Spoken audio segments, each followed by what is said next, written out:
Why am I not losing weight on this prescription medication? If you're taking Zepbound and not seeing the weight loss you expected, you're not alone. This is actually a common concern, and there are several medical reasons why it might be happening. Let's talk about what could be going on and when you should reach out to your healthcare provider. First, let's talk about how Zepbound actually works. It's a dual GIP and GLP-1 receptor agonist, which means it acts on two different hormone pathways in your body. Research suggests it may slow down how quickly your stomach empties after eating, which can help you feel fuller longer.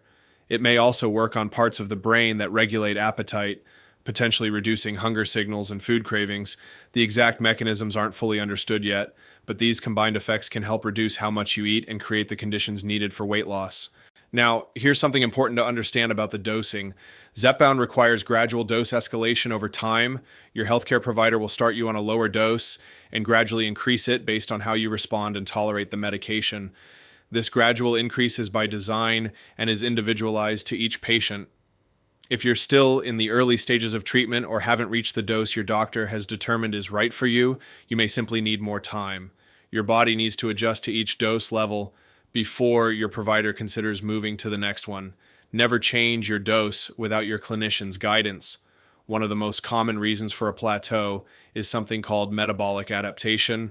As you lose weight, your body naturally reduces its energy expenditure. Basically, a smaller body requires fewer calories to maintain itself. This is a normal biological response, but it can slow down your progress because the caloric deficit that worked initially becomes less effective over time. This doesn't mean the medication has stopped working. It just means your body has adapted to its new weight. Underlying medical conditions can also interfere with weight loss, even when you're taking Zepbound as prescribed.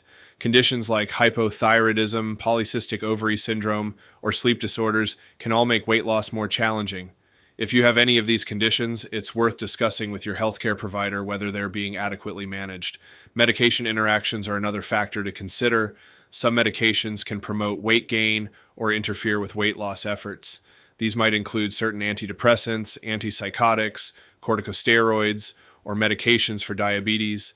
If you're taking other medications, talk to your doctor about whether they could be affecting your results. Let's talk about lifestyle factors, because these play a huge role in how well Zepbound works. The medication is designed to work alongside healthy eating and physical activity, not replace them. One often overlooked area is liquid calories. Sugary drinks, alcohol, and high-calorie beverages don't trigger the same fullness signals as solid food, so it's easy to consume significant calories without realizing it.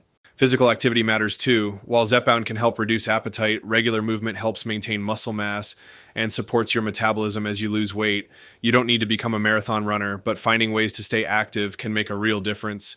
Sleep quality and stress are also important. Poor sleep can disrupt hormones that regulate hunger and fullness, making it harder to stick to healthy eating patterns. Chronic stress can lead to emotional eating or cravings for high-calorie comfort foods, which can counteract the appetite-suppressing effects of the medication. So when should you reach out to your healthcare provider? If you've been on a stable, clinician-directed dose for a while and you're not seeing the progress you expected, that's a good time to have a conversation. Also, if you're experiencing unexpected weight gain, or if you have concerns about whether the medication is working for you, don't wait. Your doctor can help assess what might be going on and whether adjustments to your treatment plan are needed. They might consider several options.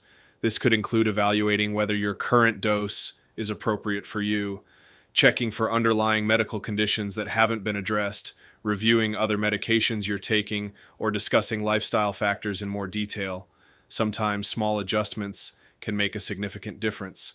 It's also worth mentioning that everyone's response to Zepbound is different. In clinical trials, individual results varied considerably. This variability is normal and doesn't necessarily mean anything is wrong. Before we wrap up, it's important to note that Zepbound isn't right for everyone and has important safety warnings. It should not be used during pregnancy, and there are certain medical conditions that make it unsuitable. Talk with your clinician about whether it's appropriate for you and what risks you should be aware of. Here are the key takeaways. Weight loss on Zepbound can stall due to metabolic adaptation, insufficient time on your prescribed dose, underlying medical conditions, medication interactions, or lifestyle factors. The medication works best when combined with healthy eating habits and regular physical activity. And if you're concerned about your progress, talk to your healthcare provider about your specific situation. Remember, this information is educational and not a substitute for personalized medical advice. Your healthcare provider can evaluate your individual circumstances and help optimize your treatment plan. What's been your experience with weight management medications? Drop a comment below. And if you found this helpful, hit that like button and subscribe for more evidence-based health information.